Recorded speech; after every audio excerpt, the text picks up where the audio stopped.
এবার ইসরায়েলের বিরুদ্ধে দাঁড়ালো ৮ মুসলিম দেশ। রমজান মাসে টানা ১২ দিন আল আকসা মসজিদ বন্ধ রাখার সিদ্ধান্তে প্রতিক্রিয়া। যৌথ বিবৃতিতে সিদ্ধান্তকে অবৈধ ও অযৌক্তিক বলে উল্লেখ। পুরো মধ্যপ্রাচ্যকে ৩০ মিনিটে অন্ধকারে ডুবিয়ে দেওয়ার হুমকি দিল ইরান। মার্কিন প্রেসিডেন্ট ডোনাল্ড ট্রাম্পের সাম্প্রতিক বক্তব্যের জবাবে পাল্টা হুঁশিয়ারি তেল আবিবের। অন্ধকারে মার্কিন সৈন্যদের ঘায়েল সহজ হবে, এক্স বার্তায় জানালেন লারিজানি। ইরান যুদ্ধে নতুন কৌশল নিচ্ছে যুক্তরাষ্ট্র। টার্গেট ইরানের ভূগর্ভে লুকোনো বিশাল ক্ষেপণাস্ত্র ভান্ডার। ওয়াশিংটনের র্যাফ ফেয়ারফোর্ড বিমান ঘাঁটি থেকে ছড়িয়ে পড়া ভিডিওতে মিলছে প্রস্তুতির বার্তা। হরমুজ প্রণালী বন্ধ হলে বিভিন্ন দেশের মুদ্রাস্ফীতি হতে পারে আকাশচুম্বী। বাড়বে তেলের দাম, উন্নত বিশ্বের শেয়ার বাজারে ধসের আশঙ্কা। অর্থনৈতিকভাবে দেউলিয়া হয়ে যেতে পারে অনেক উন্নয়নশীল দেশ, বলছেন বিশ্লেষকরা। ইরাকে মার্কিন উড়োজাহাজ বিধ্বস্ত। আকাশ পথে জ্বালানি সরবরাহ করতে গিয়ে এমন ঘটনা।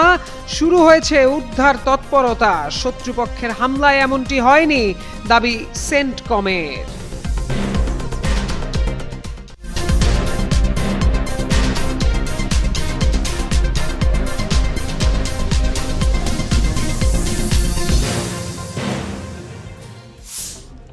রমজান মাসে পবিত্র আল আকসা মসজিদকে কেন্দ্র করে নতুন করে উত্তেজনা তৈরি হয়েছে মধ্যপ্রাচ্যে। টানা ১২ দিন মসজিদটি বন্ধ রাখার সিদ্ধান্তকে ঘিরে আন্তর্জাতিক মহলে প্রতিক্রিয়া দেখা দিয়েছে এবং বিষয়টি নিয়ে উদ্বেগ প্রকাশ করেছে বেশ কয়েকটি মুসলিম দেশ। এই প্রেক্ষাপটে ইসরায়েলের বিরুদ্ধে তীব্র নিন্দা জানিয়েছে ৮টি মুসলিম দেশ।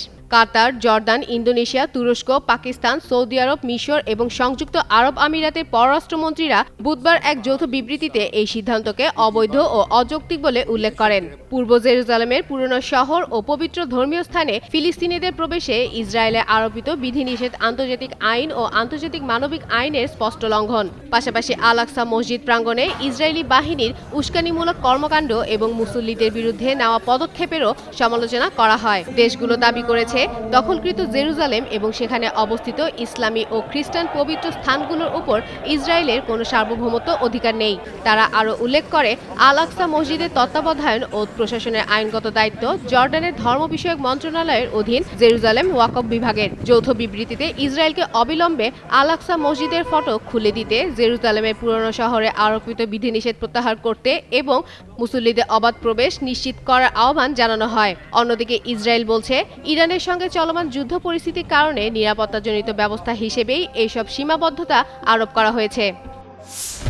ইরান ইসরায়েলের সংঘাত যেন থামার নয়, ক্রমেই জটিলতর হচ্ছে সমীকরণ। সামরিক সক্ষমতার জানান দিতে ব্যস্ত সংঘাতে লিপ্ত দেশগুলো। এরই মধ্যে বিদ্যুৎ খাত নিয়ে কঠিন হুঁশিয়ারি দিয়েছেন ইরানের সুপ্রিম ন্যাশনাল সিকিউরিটি কাউন্সিলের সেক্রেটারি আলী লারিজানি। তিনি জানান, ইরানের বিদ্যুৎ অবকাঠামো লক্ষ্য করে হামলা চালানো হলে ৩০ মিনিটেরও কম সময়ে পুরো মধ্যপ্রাচ্য অন্ধকারে ডুবে যাবে।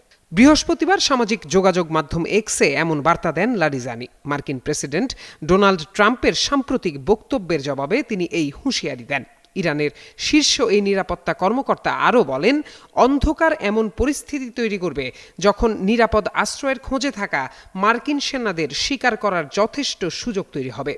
এর আগে সাংবাদিকদের সঙ্গে ইরান সংঘাত নিয়ে কথা বলতে গিয়ে ট্রাম্প বলেন, যুক্তরাষ্ট্র চাইলে ১ ঘন্টার মধ্যে তাদের ইরানের বিদ্যুৎ সক্ষমতা ধ্বংস করে দিতে পারে এবং তা পুনর্গঠন করতে তাদের ২৫ বছর লেগে যাবে। তবে আদর্শগতভাবে সেটা করছে না ওয়াশিংটন।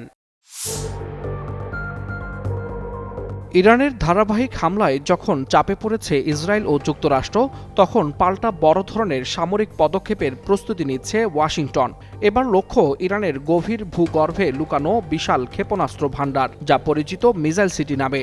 যুক্তরাজ্যের ফেয়ারফোর্ড বিমান ঘাঁটি থেকে সেখানে ধারণ করা ভিডিওতে দেখা গেছে মার্কিন বাহিনীর B-1 লেন্সার বোমারু বিমানে ভারী বাংকারবাস্টার বোমা লোড করা হচ্ছে। সামরিক বিশ্লেষকদের মতে এই প্রস্তুতি ইরানের গভীর ভূগর্ভস্থ সামরিক স্থাপনায় সম্ভাব্য হামলার ইঙ্গিত দিচ্ছে। ছড়িয়ে পড়া ভিডিওতে আরও দেখা গেছে অন্তত একটি B-1 বোমারু বিমানের অস্ত্রবহন কক্ষ থেকে একটি মিসাইল লঞ্চার সরিয়ে নেওয়া হচ্ছে। এতে ধারণা করা হচ্ছে বিমানের ভেতরে জায়গা তৈরি করে সেখানে শক্তিশালী ও নির্ভুল বাংকার বাস্টার বোমা বহনের ব্যবস্থা করা হচ্ছে, যেগুলো শক্তভাবে সুরক্ষিত বা মাটির গভীরে থাকা স্থাপনাও ধ্বংস করতে সক্ষম। সম্ভাব্য লক্ষ্যবস্তু হিসেবে ধরা হচ্ছে ইরানের দীর্ঘ পাল্লার অস্ত্র কর্মসূচির সঙ্গে যুক্ত বড় শিল্প কমপ্লেক্স, ভূগর্ভস্থ কমান্ড বাংকার, পারমাণবিক সংশ্লিষ্ট স্থাপনা এবং বিস্তৃত টানেল নেটওয়ার্কে গড়ে ওঠা তথাকথিত মিসাইল সিটি।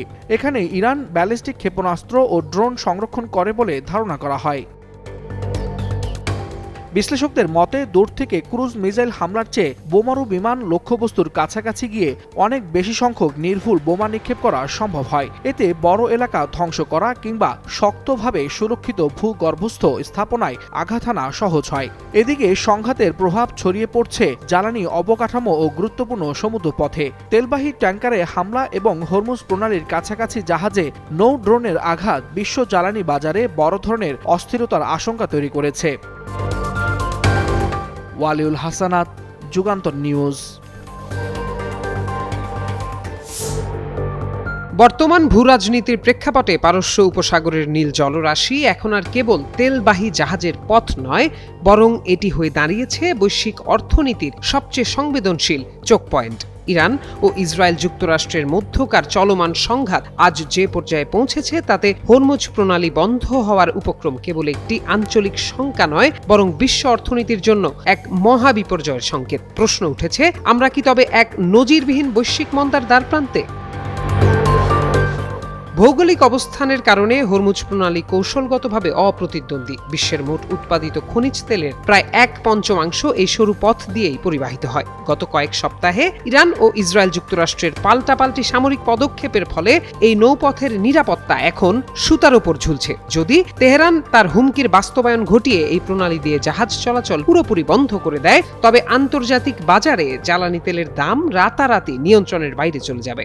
জ্বালানি বিশ্লেষকদের মতে ব্যারেল প্রতি তেলের দাম $200 ছাড়িয়ে যাওয়া এখন কেবল সময়ের ব্যাপার।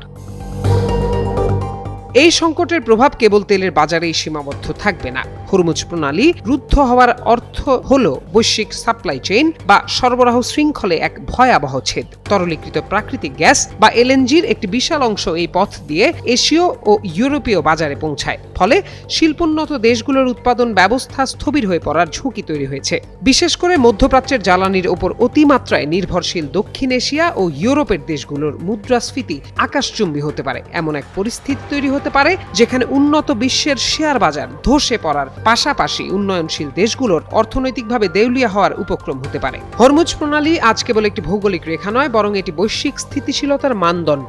যদি কূটনীতির টেবিল ব্যর্থ হয় এবং কামানের গর্জন এই রুটটিকে স্থায়ীভাবে রুদ্ধ করে দেয়, তবে বিশ্ব অর্থনীতির গলার এই ফাঁস আরও শক্ত হবে বলে মনে করছেন বিশেষজ্ঞরা। প্রত্যয় দাস, যুগান্তর নিউজ। চলমান ইরান ইসরায়েল যুদ্ধে পুরোপুরি জড়িয়ে গেছে যুক্তরাষ্ট্র। ইরানকে দখল করতে ইসরায়েলের সঙ্গে যৌথভাবে নানা কৌশল প্রয়োগ করছে বিশ্বের এই পরাশক্তি দেশটি। সংঘাতে লিপ্ত দেশগুলো একে অপরের ওপর চালাচ্ছে অপারেশন এপিক ফিউরি বা অপারেশন ট্রু প্রমিস 4 এর মতো হামলা। এরই মধ্যে এবার ইরাকের আকাশসীমায় যুক্তরাষ্ট্রের একটি KC-135 রিফুয়েলিং সামরিক উড়োজাহাজ বিধ্বস্ত হয়েছে। এই ঘটনার পর উদ্ধার তৎপরতা শুরু করেছে মার্কিন সামরিক বাহিনীর সেন্ট্রাল কমান্ড সেন্টকম। ব্রিটিশ সংবাদ মাধ্যম দ্য গার্ডিয়ান এক প্রতিবেদনে এই তথ্য নিশ্চিত করেছে। প্রতিবেদনে সেন্টকমের একটি বিবৃতির বরাতে জানানো হয়, অপারেশন এপিক ফিউরি চলাকালে ইরাকের আকাশ সীমায় এই দুর্ঘটনা ঘটে। বর্তমানে উদ্ধার অভিযান অব্যাহত রয়েছে। বিবৃতিতে আরও বলা হয়, ঘটনাটির সঙ্গে 2টি উড়োজাহাজ জড়িত ছিল। এর মধ্যে একটি বিমান পশ্চিম ইরাকে বিধ্বস্ত হয়েছে এবং অপরটি নিরাপদে অবতরণ করেছে। সেন্টকমের দাবি, এই দুর্ঘটনা শত্রুপক্ষের হামলা কিংবা ভুলবশত নিজেদের বাহিনীর আঘাতে ঘটেনি। সামরিক অভিযানের সময় সাধারণত দূরপাল্লার যুদ্ধ বিমানকে মাঝপথে জ্বালানি সরবরাহের জন্য রিফুয়েলিং উড়োজাহাজ ব্যবহার করা হয়। এদিকে নাম না প্রকাশ করার শর্তে একজন মার্কিন কর্মকর্তা বার্তা সংস্থা রয়টার্সকে জানান, বিধ্বস্ত উড়োজাহাজটিতে 6 জন আরোহী ছিলেন।